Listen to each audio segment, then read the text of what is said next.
Bueno, estamos grabando entonces esta revisión de temas dados en el curso hasta ahora, y acá hay una consulta que tenemos sobre la guía de preguntas teóricas con sus respuestas, ¿no? Entonces acá hay una pregunta que dice: el jefe de planta también sostiene que evaluar los subproductos a su valor neto de realización con afectación al producto principal produce mejores resultados contables que considerar como otros ingresos al producido de la venta de los subproductos. Explique esta afirmación. Y la respuesta que tiene la guía dice: es cierto, porque al evaluar a valor neto de realización implica reconocer el beneficio que se obtiene con la venta del subproducto antes de la realización de la operación de venta, como ocurre en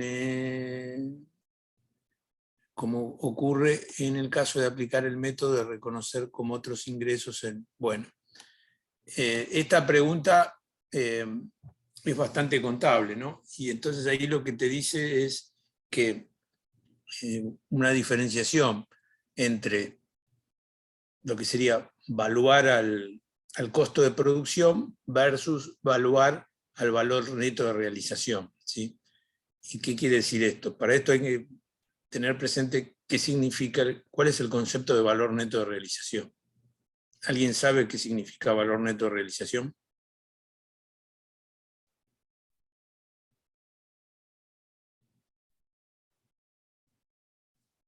Creo que lo escuché el término en teoría contable, pero no recuerdo ahora bien a qué hacía referencia. Claro, en teoría contable te lo tienen que dar sí o sí. Así es. Pero bueno, sabés que nosotros quizás hubiera sido conveniente que lo hubiéramos dado cuando hablábamos de evaluación de inventario permanente, ¿viste? Cuando dijimos PPP, LIFO, FIFO, reposición, por ahí tendríamos que haber dicho también valor neto de realización. Lo vamos a incluir para la próxima vez. Como lo usamos muy poco en costos, pero en algún caso puede usarse, ¿no? Como este que plantea el subproducto. El valor neto de realización es el precio de mercado de un determinado producto menos los gastos directos necesarios para su venta, que generalmente son comisiones y transporte, ¿sí? Entonces yo puedo decir, ¿para qué se aplica? Digamos, bueno, acá lo está usando para un subproducto que tiene un mercado en el cual el precio se conoce de manera transparente. Entonces vos podés saber cuánto vale poner en este caso este subproducto o algunos productos colocados en determinado mercado, le restás los costos de transporte, ponerle si hay costo de transporte, le restás los costos directos de comercialización, que generalmente son las comisiones de la gente que vende o del comisionista, y te da un valor. Es esperable que ese valor sea superior a tu costo de producción, ¿sí? ¿Por qué? Porque ese valor te tiene que cubrir todos los demás conceptos de costos, como administración, comercialización, etcétera, y darte alguna ganancia. Por eso estamos diciendo que si utilizás para el subproducto valor neto de realización, estás reconociendo de manera adelantada una utilidad en la venta de ese producto que todavía no lo vendiste, pero ya estás tomándolo como si lo hubieras vendido, y al reconocerlo de esa manera quedás por arriba y con utilidad en consecuencia con respecto al valor de costo de producción. Valor neto de realización se utiliza desde el punto de vista contable para, en algunos casos, evaluar productos que tienen mercados transparentes y que no hay que realizar un esfuerzo grande de venta. Por ejemplo, es típico para cereales, ¿no? Vos tenés un stock de cereales y podés tomar valor, contablemente podés tomar valor neto de realización. ¿Por qué? Porque el cereal tiene un mercado transparente, lo mandás a ponerle a Rosario, ¿sí? Sabés lo que vale en Rosario, sabés cuánto te van a sacar para llegar hasta Rosario, el comisionista y el transportista, y podés tomar ese valor de la mercadería. Si evaluás tu mercadería, todavía no la vendiste, pero la evaluás a ese valor neto de realización, ya estás reconociendo la utilidad que te generó esa producción. Porque después cuando lo vendas, ese precio de venta menos el valor neto de realización con el cual le asignaste como costo de ese producto, va a tener una diferencia, que esa diferencia va a ser el gasto del comisionista y el gasto del transportista. Entonces toda la utilidad que te puede haber generado la operación ya está reconocida al momento de tomar el valor neto de realización. Entonces, de alguna manera es un caso especial en el cual se considera que la ganancia ya está antes de vender el producto. Aplica solo, ya te digo, podés usar en granos, trigo, en minerales, en petróleo, ¿sí? Donde hay mercado transparente y bueno, cabe esperar que digamos, el esfuerzo de venta no te demoraría ni te consumiría más recursos de los que puedes calcular en ese momento. Obviamente que estás sometido igual a las fluctuaciones de mercado, ¿no? Vos lo evaluás de esa manera y después se cae el valor y bueno, y perdiste, ¿no? Pero con la técnica contable, las normas contables te permiten hacerlo así en algunos casos. Nosotros en general en costos no lo hacemos, nosotros porque en realidad decimos, bueno, reconocemos digamos, la utilidad en el momento de la venta, no en el momento de la producción, pero digamos, podríamos no ser así y reconocer la utilidad en el momento de la producción, entonces aplicaríamos valor neto de realización. No sé si lo explicar. Sí, se entiende. Ok. Gracias. Profe, te hago una pregunta. Para el parcial, la fórmula de los costos por procesos, o sea, la producción en buen estado, productos terminados y demás, ¿vamos a poner unas hojas con esas fórmulas o debemos aprenderlas de memoria? No tenés por qué aprenderlo de memoria, lo podés razonar. Viste, nosotros lo vimos en teoría y no sé si Sí, tuvieron. en realidad sí. Más que nada, no sé, por ejemplo, lo de desperdicios y eso. Y no es muy difícil de No, razonar, ok. es lo que Bueno. explicamos en la clase, qué sé yo. No sé si Teresa te va a dejar tener una hoja, pero bueno, si no lo razonás, no es muy complicado. Teresa va a estar el jueves, ¿no? Con ustedes. Profe, disculpe, una consulta. Con respecto a lo que sería la modalidad de evaluación, ¿sería similar a uno de los parciales, por ejemplo, 2015 o 2000, donde hay un par de preguntas teóricas y después un ejercicio práctico? O... No, no, hay más. Preguntas teóricas va a haber por lo menos 4. Generalmente son 5 preguntas teóricas y después un caso o 2 casos más chiquitos. Perfecto, Y nosotros ponemos una nota por teoría y una nota por práctica. perfecto. Gracias. De nada.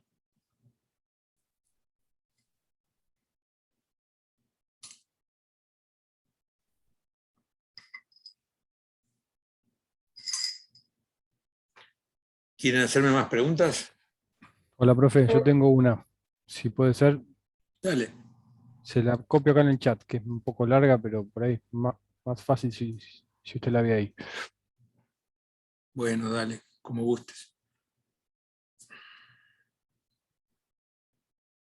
Ahí la envié.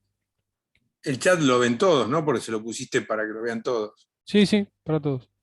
Sí. A ver. 79, que es una pregunta de la guía. Sí.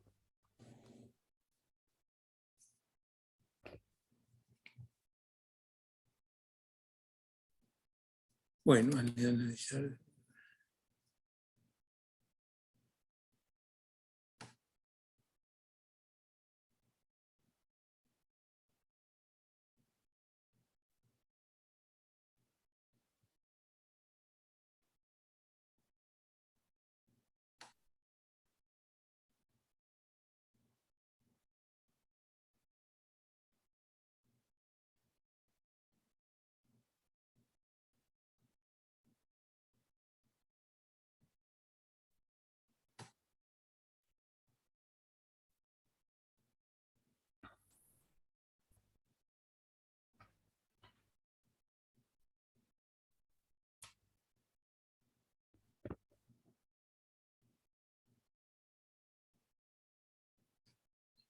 ¿Acá se cortó o te falta pegar algo más?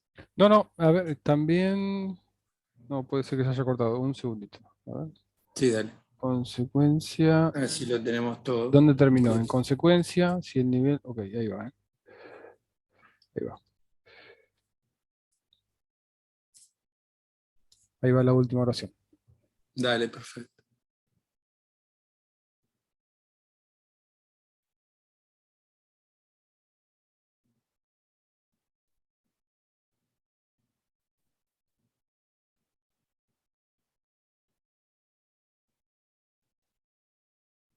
Bueno, vamos a ver, vamos a leerla todos y a ver si entendemos el problema.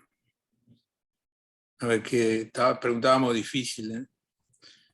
La empresa utiliza de Puede ser. costeo, sí, eran otras épocas. La empresa utiliza un método de costeo basado en costos predeterminados, calculados a principio de cada año y se los compara con los reales al final de cada año. Al analizar el informe anual surgen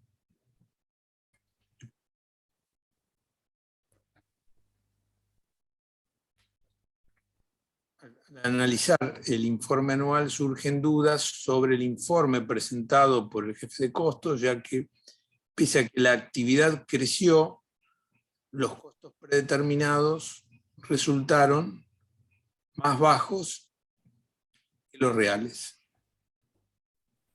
Se sabe también que el valor de los insumos y la eficiencia de las operaciones no registraron cambios con respecto a lo previsto.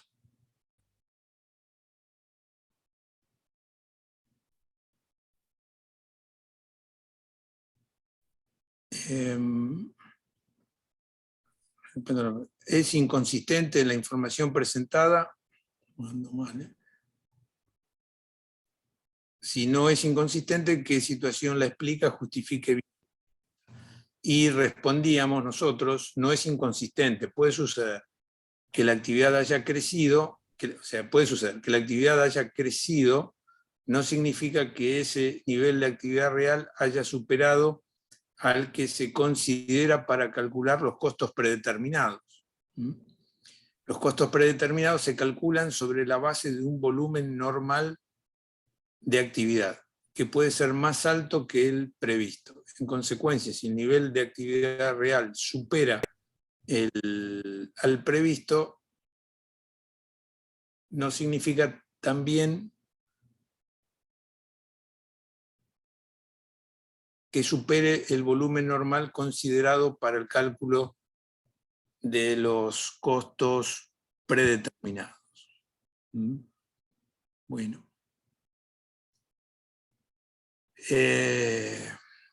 Acá hay una sutileza entre entre los niveles de actividad, ¿no? Entre el nivel de actividad previsto y el nivel de actividad normal.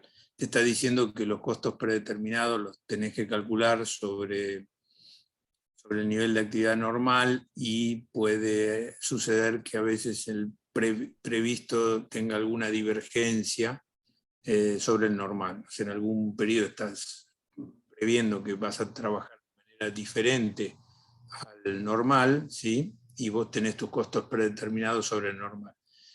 Pero digamos que es una sutileza en este concepto de cómo definimos el nivel de actividad en el cual no hemos profundizado. Nosotros cuando vimos el tema les comenté que cuando hablamos de nivel de actividad y de capacidad tenemos distintas formas de medirlo, bueno, y eso puede tener algunos impactos distintos, pero ustedes no se van a encontrar con este detalle sutil en el examen de ahora.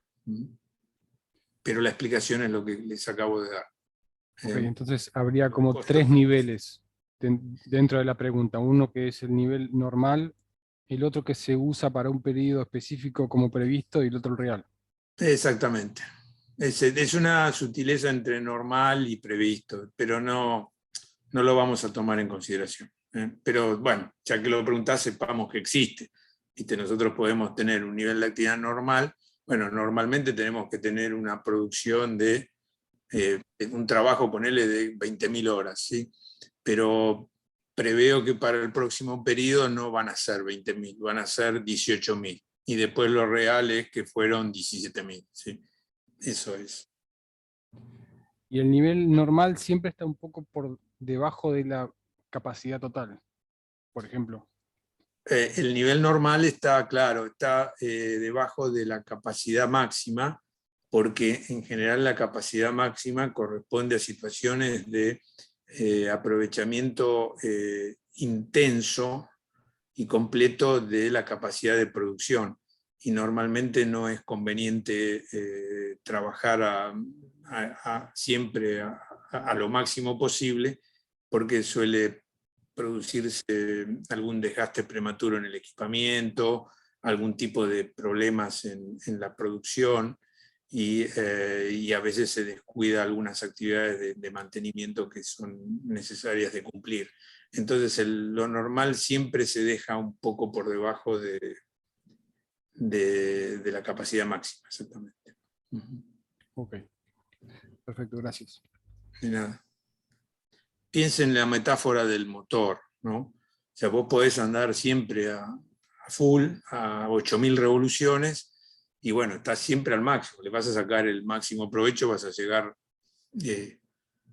muy rápido siempre a los lugares donde vas, pero el desgaste va a ser más acelerado, ¿no? Entonces, ¿qué te conviene? Trabajar, usarlo un poquito menos. Perfecto.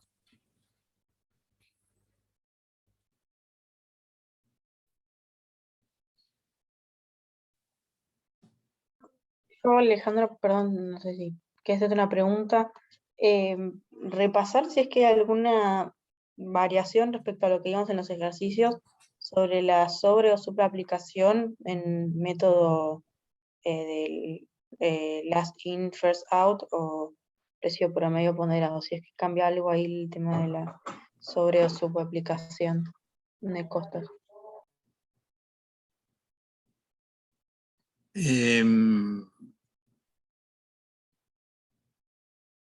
A ver, precisame un poquito más, ¿estás viendo en manejo de materiales o en costos predeterminados? ¿A qué? Claro, en costos predeterminados, ahí hacemos, bueno, primero obviamente el cálculo predeterminado de un nivel de actividad y de costos, y luego lo aplicamos, ¿no?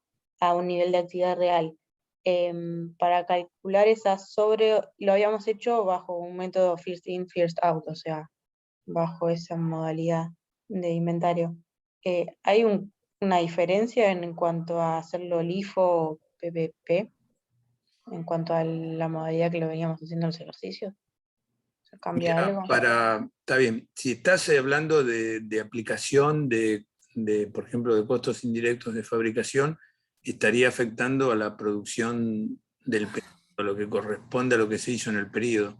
Entonces, para lo que es específicamente producción y variaciones en la producción que se ejecutó en el periodo, no tendría influencia, que después, como regla de inventarios, uses primero entrado, primero salido, u otra regla de inventario, ¿no?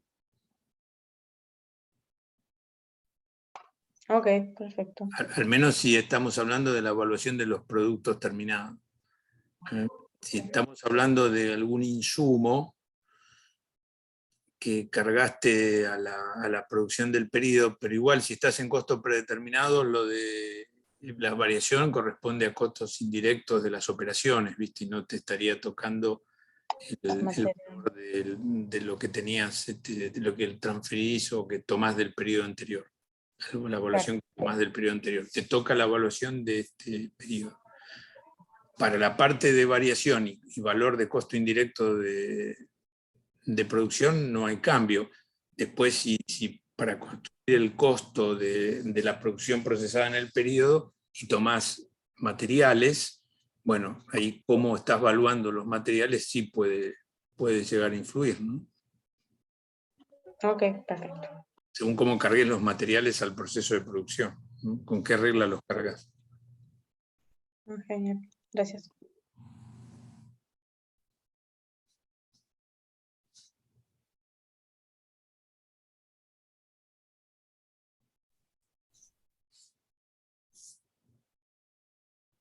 ¿Quieren hacer alguna otra pregunta? O si van surgiendo, lo van haciendo, no hay ningún problema. Yo les armé hoy, pero no sé si alguien lo hizo, esa tareita que dejé el otro día, de construir el presupuesto en dólares.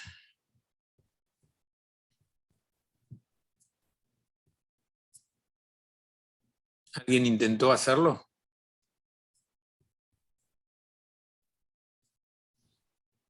Bueno, ustedes no le dan bola a los dólares.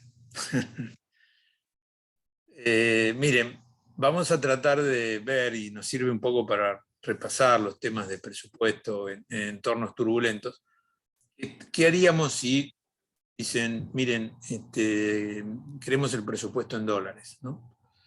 Esto puede ser porque al propietario le interesa, más allá de que la empresa opere localmente y las transacciones sean principalmente en moneda local, le interesa verlo en dólares, o quizás porque un accionista del exterior necesita esto, cargarlo en sus informes, y bueno, y quiere que le manden información en dólares, no en pesos, ¿no? Entonces, obviamente ellos podrían hacer el trabajo de convertirlo, pero nos piden a nosotros que lo hagamos, ¿no? Entonces, nosotros decimos, bueno, teníamos este caso con las proyecciones que habíamos conversado, y nos dicen, bueno, ahora preparar el presupuesto en dólares, ¿no? La variación de dólar que nosotros teníamos era 90%. Y también teníamos previsto una inflación del 40% y una tasa de interés para las deudas en pesos del 30%, ¿no? Entonces, lo que he hecho acá es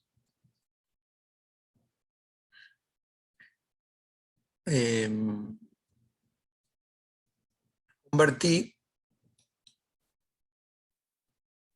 a dólares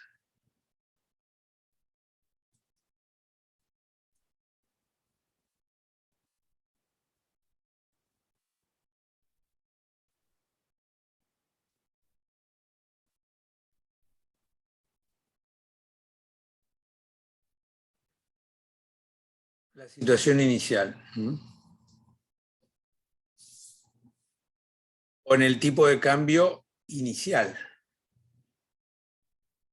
¿Sí? Acá estoy diciendo que el tipo de cambio inicial es 10. Entonces dije, bueno, voy a convertir la situación inicial, ¿sí? Porque ya les dije, no hay operaciones en esto, ¿eh? La situación inicial con las variables que macroeconómicas que estoy haciendo intervenir en el problema, con el tipo de cambio previsto para el inicio.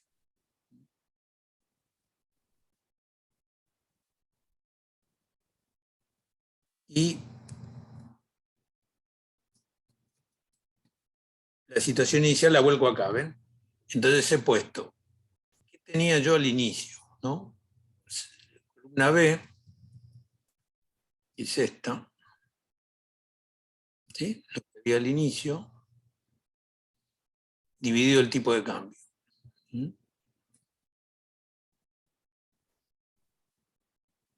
¿Sí? Es todos los valores que había al inicio, dividido el tipo de cambio. Convertí el balance que estaba en pesos al inicio por el tipo de cambio de 10, que es el tipo de cambio inicial, que tengo tomado como dato inicial, y me dan estos dólares, ¿eh? Me da que el activo son 430, ¿sí? Son los 4.300 dividido 10, pasivo más patrimonio neto, lo mismo. Capital, tema sensible, importante, 1.800 dividido 10 da 280 dólares de capital. ¿Okay? Entonces, tengo presupuesto volcado acá. Pero, perdón, Ale, una Sí. pregunta. A ver si lo que entiendo está bien. ¿Estás tomando distintos valores de cambio? ¿Por qué utilizas este último dividido 10, como si fuese 10 el valor por No, dólar? porque es el valor del tipo de cambio inicial. En realidad yo no había definido un tipo de cambio al inicio. En el momento cero, acá no te decía qué tipo de cambio había. Yo podría haber tomado uno, cualquier otro. Lo único que teníamos era la variación del 90%, ¿viste? Ah, entonces creo que ya entendí. Tomaste el valor de Claro, 10 yo dije, dólares bueno, para todos, toda la columna, todo el presupuesto. exacto. Al inicio, el inicio estaba expresado en pesos, de moneda del momento inicial. Digo, bueno, estos pesos que hay al inicio, con el tipo de cambio vigente al inicio, son tantos dólares. ¿Sí? Tipo de cambio vigente al inicio. Entonces dije 10, tomé 10 para simplificar, ¿viste? Si 10 es el tipo de cambio del inicio, que no era un dato que tenía dado en este problema, sí tenía que la variación del tipo de cambio la estoy proyectando en el 90%. Entonces, si 10 es el tipo de cambio inicial, ¿cuál va a ser el tipo de cambio al final del periodo presupuestado? 10 más 90%, ¿cuánto va a ser?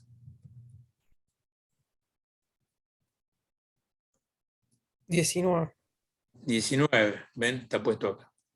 Bueno, entonces yo tengo el presupuesto en dólares, el tipo de cambio del inicio, y tengo el tipo de cambio que estoy estimando al cierre, ¿sí? 19. Y tengo también las cifras que estoy estimando en pesos valorizadas al cierre, que es en el presupuesto que he ajustado a moneda de cierre. Entonces, yo convierto esas cifras en pesos ajustados al momento de cierre, lo convierto a dólares por el tipo de cambio que estoy proyectando para el momento de cierre. Entonces ven lo que ocurre acá. Acá tomamos la celda 0.23, ¿sí? Bueno, que son los 2000, ¿no? Que están 0.23, están tomados de acá, ¿no? 2000.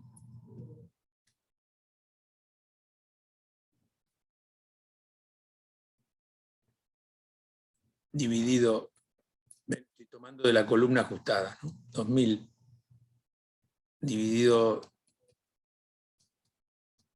la celda del tipo de cambio, que es esta, me da 105 dólares. ¿Qué quiere decir? Esos pesos, ¿sí? Que yo tengo, eran 2.000 pesos al momento cero, que valían 200 dólares. Esos 2.000 pesos al momento 1 valen 105 dólares. Ok, entonces lo que hiciste fue al inicio tomarlo por 10, lo que está en la columna AB lo tomaste como referencia al inicio del periodo, 10 pesos un Sí, dólar, y al cierre, con la inflación, le hiciste como un acumulado de, no, sí, le hiciste el 90% de esos 10 pesos, se convirtió en 19 y ahí es que esa es la nueva cuenta. Bueno, ¿con cuánto arrancaste y con cuánto exacto, terminaste tu presupuesto? exacto. Es el tipo de cambio al cierre. Fíjense que acá yo estoy trabajando con la columna B, que es este inicio, ¿sí?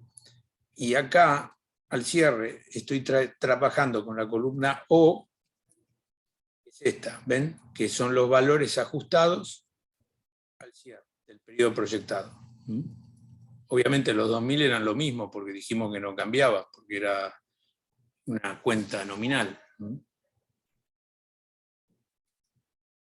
Bueno, entonces ahí me da esto. Bueno, acá podrían decir que estoy perdiendo en dólares un montón, ¿no? Puedo ir fila por fila viendo cuánto se pierde. Acá vean ustedes que son los mismos 10 dólares, ¿no? Que había al inicio y al cierre. ¿Y por qué será eso? Porque era una inversión en dólares, ¿verdad? Porque era la inversión en dólares, entonces era una inversión de 10 dólares. Bueno, son los mismos 10 dólares que tengo al final. Hago la cuenta y me tiene que dar lo mismo. ¿Sí? Eran 100 pesos equivalente a 100 pesos al inicio, 190 al fin del periodo presupuestado, $10 inicio, $10 fin. Veamos qué ocurre acá. Estos son créditos. Bueno, pasa lo mismo.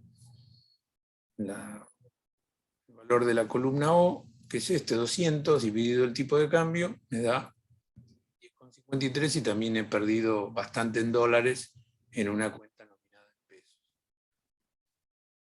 ¿Acá qué tengo? Acá tengo los bienes de cambio. Eran 30, valían $30, ¿sí? Al momento inicial, ¿no? Que eran los 300 pesos dividido de 10, $30. Al cierre, lo que tengo es el valor de la mercadería al cierre del periodo proyectado, que no va a ser 300, va a ser 420, va a ser más alto. Pero igual la divido por el tipo de cambio proyectado y me da 22,11. ¿Por qué ocurre esto? Porque la devaluación le va a ganar, le está ganando la inflación en este problema, y entonces no llega no proyecto que mi mercadería, que sigue por la variación de los precios internos, por los precios inflacionarios, iguale a la variación en el tipo de cambio. Entonces voy a terminar perdiendo algo, no tanto como en una cuenta nominal, pero voy a terminar perdiendo con respecto al dólar. Sumo me da 147,89. Esto es los bienes de uso, ¿no? Los bienes de uso eran 170, ¿sí? Porque 170 se obtenía de 1.700 dividido 10, y acá tengo 125, que es 2.380 dividido 19. ¿Qué pasa aquí con los bienes de uso? Aquí con los bienes de uso he considerado que el valor de estos bienes de uso aumentó con la inflación, ¿sí? Y no como el tipo de cambio. El bien de uso siguió la variación inflacionaria, va a seguir, según mi proyección, la variación inflacionaria, que diverge de la evaluación, la diferencia de cambio, la variación en el tipo de cambio, ¿no? Yo les había dicho que puede llegar a ocurrir que en alguna actividad mi activo fijo también esté valorizado en dólares y yo podría llegar a tener una situación donde esto siga el dólar. Entonces, bueno, no habría, si hubiese seguido al dólar, no habría tomado acá 2.380, habría sido más en su momento y yo no estaría perdiendo en dólares. Pero como tomé para este problema, por la situación de esta compañía, aquí 2.380, bueno, eso convertido a dólares da 125,26 y perdí también dentro de mi activo fijo. Y hago lo mismo para los demás. Todos ellos están el inicio, y aquí está puesto el cierre presupuestado, dividido el tipo de cambio presupuestado para el final del periodo. La única diferencia, esto es todo calculado así, sumado, ¿sí? Y lo que yo estoy haciendo acá, distinto, que merece que nos detengamos un momento, es acá, en la cuenta del capital, ¿sí? Acá tomé el capital inicial, 2.800 pesos dividido 10 me da 280, y acá no tomé el capital ajustado en pesos, que habría sido 3.920 dividido 19, sino que mantuve los 280. ¿Por qué habré hecho esto así?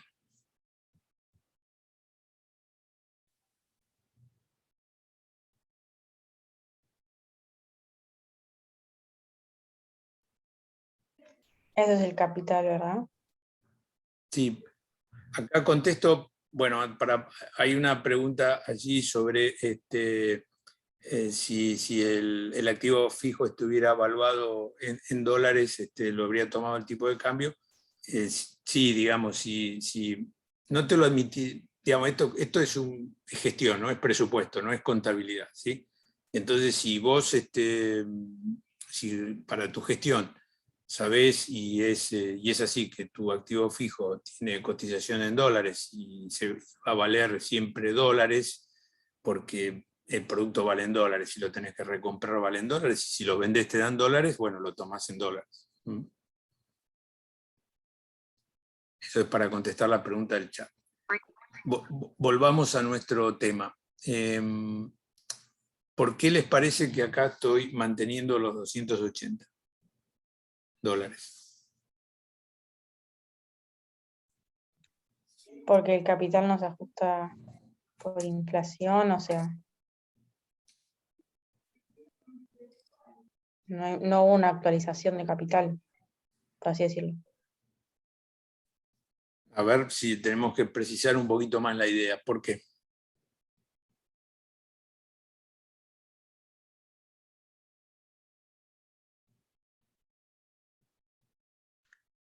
Puede ser porque generalmente el capital se mantiene dolarizado, por esto de que hablábamos la clase anterior, que vos podés constituir una empresa con 10.000 pesos hace 15 años y hoy en día 10.000 pesos no son significativos para tu capital. Entonces los vas revalorizando. Bueno, estamos un poquito más cerca, nos vamos acercando. A ver, otra explicación.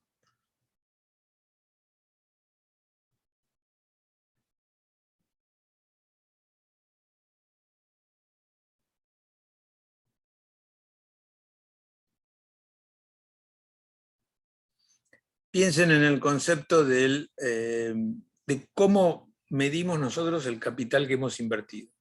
En el ejemplo que vimos el jueves, nosotros en realidad decíamos, bueno, yo lo mido en pesos, pero en pesos ajustados, o sea, no el peso nominal de hace 30 años, sino el peso nominal del peso de hace 30 años llevado por inflación a pesos de ahora.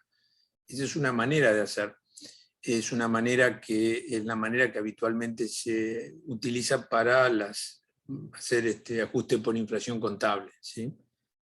Y puede ser que en alguna empresa la gestión utilice eso, ¿sí? Pero es frecuente que nosotros, en realidad, el capital invertido y el capital que queremos mantener en el tiempo y utilizar como vara para analizar si ganamos o perdemos, sean dólares. ¿Por qué? Porque independientemente de que nuestros negocios no estén en una economía dolarizada, ni se coticen en dólares, ni operemos en mercados del exterior, bueno, tenemos la costumbre de medir nuestro valor en dólares.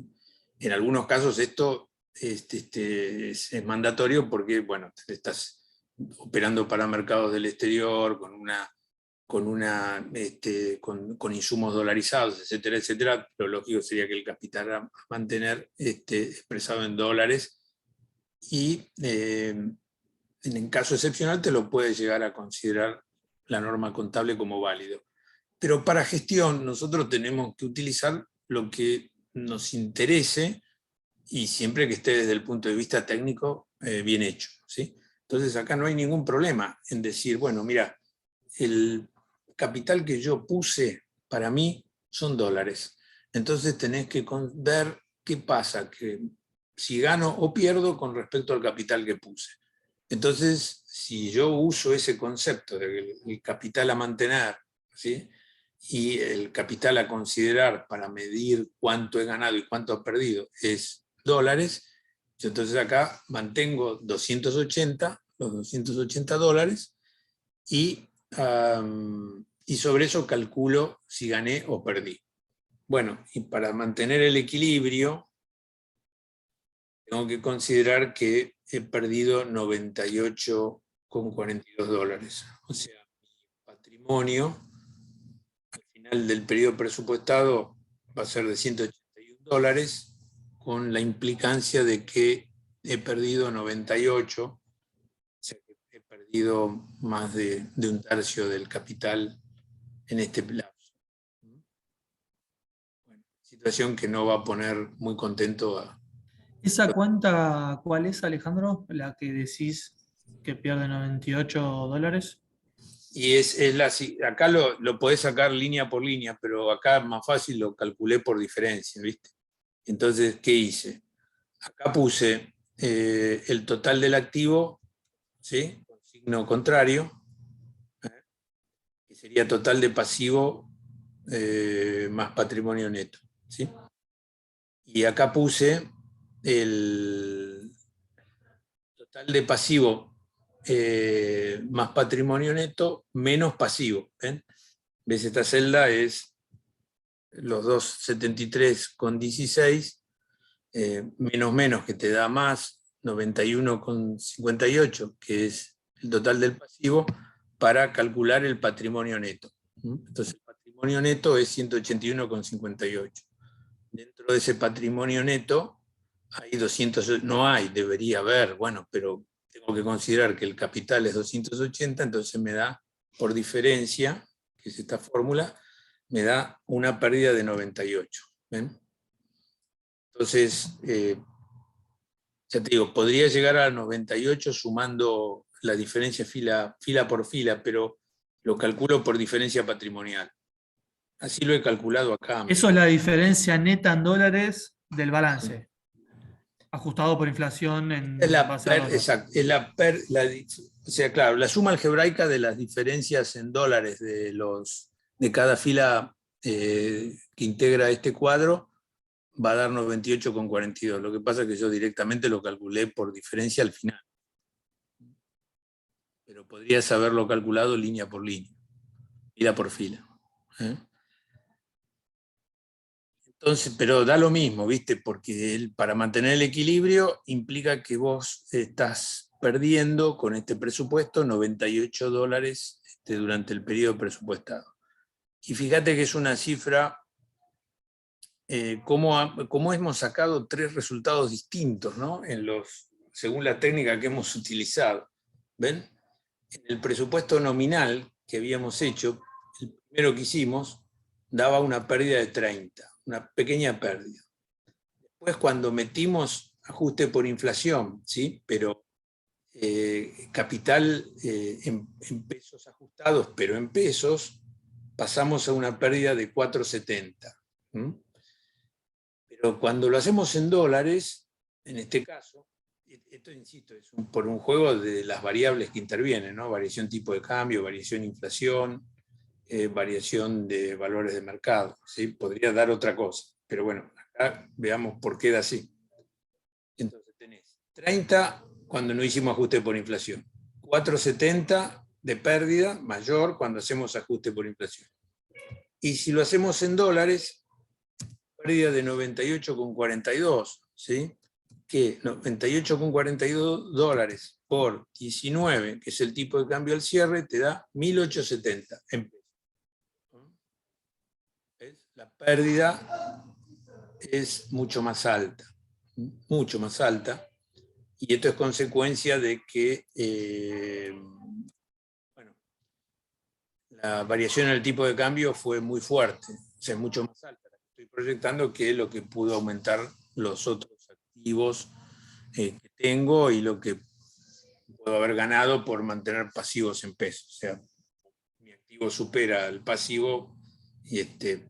Porque el pasivo es más alto y todo creció menos que el tipo de cambio, y estoy manteniendo el tipo de cambio, el capital a valor de tipo de cambio, la pérdida es grande. Bueno, esto es una situación frecuente en nuestro país. No es que no se da nunca, se da seguido. Y según cómo hago las cosas, es los resultados que voy obteniendo. Y bueno, lo que pueden, o sea, yo acá podría interpretar, digamos, cuál es el que se acerca mejor a la realidad económica, ¿no? De los 3. Cuando armo estos 3 presupuestos, bueno, me tengo que asustar un poquito, me tengo que asustar un poco más o me tengo que asustar un montón.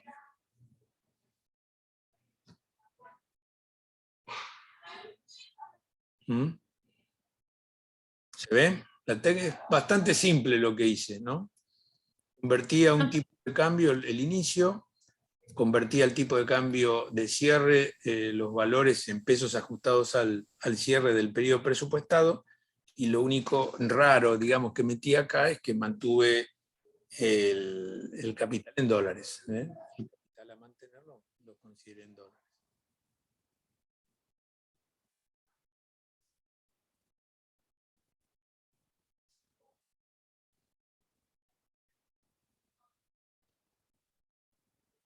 ¿Se ve? Sí, profe, una consulta. ¿Hay algún ejercicio de la guía que nos recomiende para hacer que tenga presupuesto ajustado? No, creo que en la guía no tenés ninguno. Ok. O sea, el práctico vemos entonces el que vimos en clase, para el parcial, digamos. Lo que estuvimos, guíate por lo que estuvimos viendo, porque en la guía de prácticos, los que eran de presupuesto ajustado por inflación los sacamos en su momento y no los volvimos a poner todavía. Ok.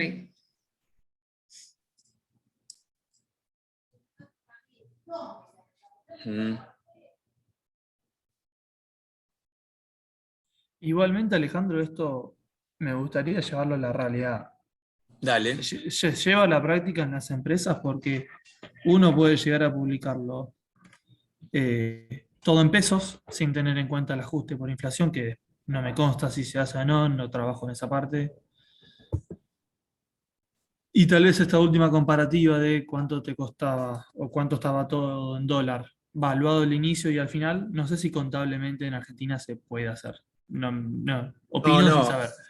Será cuestión de gestión de cada uno, ver si, bueno, y en dólares cómo estamos, o cómo arrancamos y cómo terminamos. En primer lugar, estamos hablando de presupuesto. O sea, no es contabilidad de lo que ya pasó.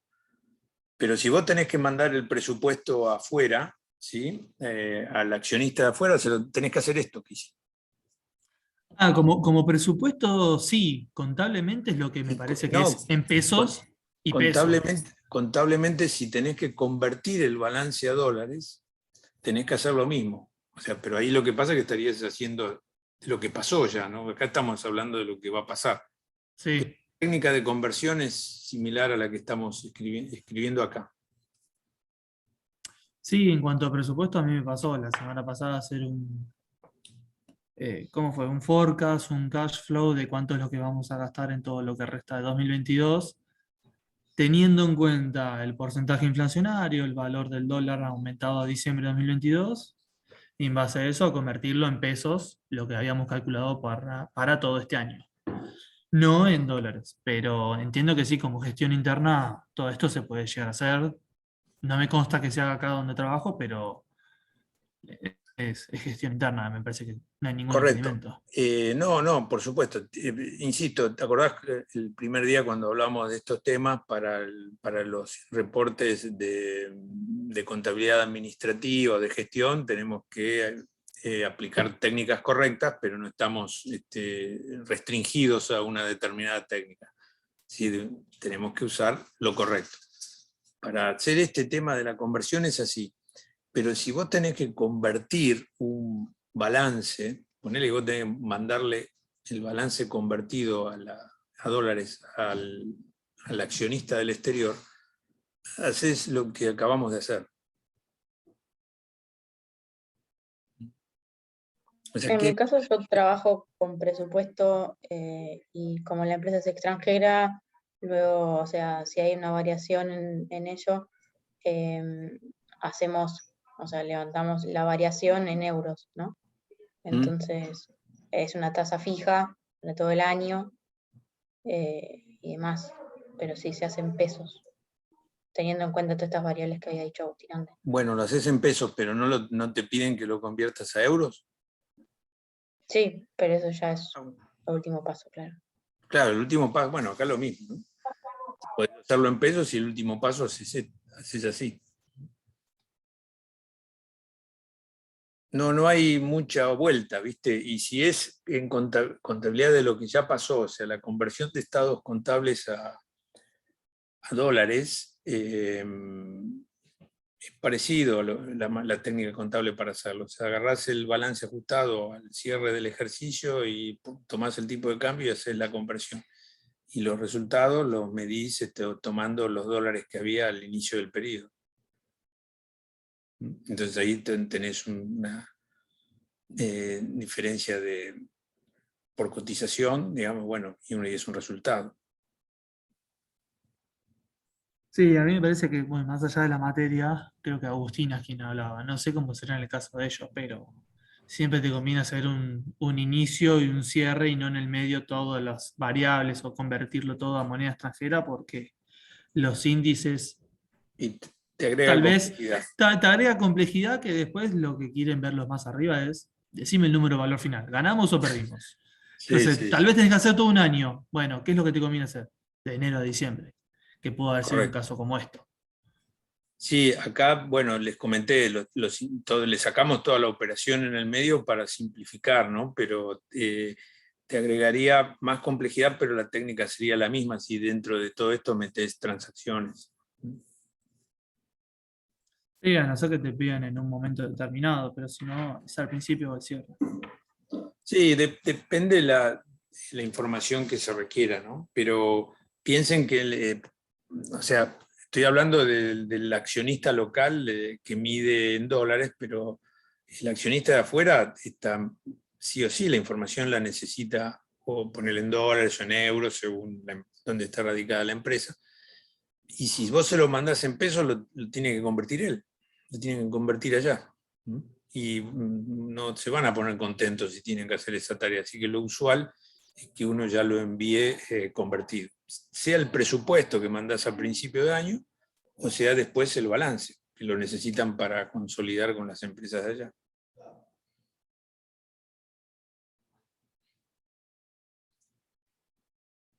¿Sí? Bueno, ahora se lo subo esto con este agregado y si me quieren hacer alguna otra pregunta, adelante, me dicen, o si no, después me mandan mensajes, cualquier cosa, ¿no? Igual estamos alerta siempre. Profe, le hago una consulta. El día miércoles es posible hacer los ejercicios de práctica, algunos modelos de parcial. Sí, hay que decirle a Teresa que lleve algún modelo de parcial. Sí, no hay problema, le digo. Genial, gracias. De nada. No el parcial. Sí, sí, obvio, es un modelo. Un modelo. Hago una consulta. ¿La teoría va a ser a desarrollar o multiple choice? La teoría va a ser como está en los casos de los ejemplos de parciales anteriores que vieron o las preguntas teóricas que estuvieron viendo en la guía. En general, tenés que decir si está bien o está mal, correcto o incorrecto y justificar. Oh, perfecto, gracias.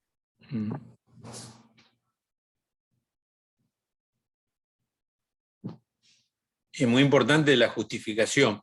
Lo que nosotros no podemos ver en los exámenes virtuales que se tomaban, donde te ponía varias opciones y bueno, evaluabas si se había indicado la correcta. Acá no hay muchas opciones, generalmente es correcto o incorrecto, pero es muy importante justificar adecuadamente lo que uno seleccionó.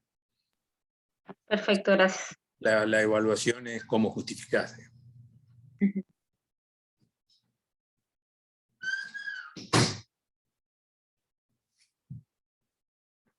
Bueno, también las dos cosas, ¿no? Si arrancás mal, obviamente si pusiste al revés, ya está mal, ¿no? Pero si la respuesta es correcta, es decir, esto es correcto, ¿sí? Y vos pones esto es correcto, pero justificás cualquier otra cosa, no está bien. Perfecto.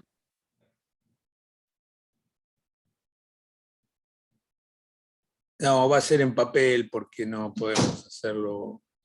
Es complicado hacerlo en computadora. Ahí Juan Cruz está haciendo una pregunta y la opción que comentaba Gustavo no la veo factible y no sé si nos la admiten incluso en la facultad. Vamos a hacerlo en papel, nosotros llevamos el papel y ustedes lo llenan.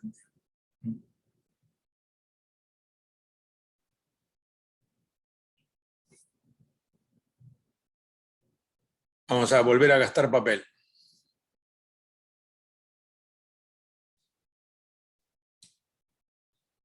Sí, Gustavo había pensado que el que quería lo iba completando en forma virtual y el que no lo hacía ahí, pero no va a ser difícil, así que llevaremos impreso para todos y lo llenan ahí mismo. Profe, entonces le hago una Hay que consulta. llevar lapicera. ¿Cómo? Perfecto. Le hago una consulta. ¿Van a ser similares a los parciales que estaban en su página, no? Porque eran Sí. 2009, algunos un poco más viejos. Parecido, sí. Probablemente ahora un poco más simples. Ujú. Ok, perfecto. Muchas gracias. De nada.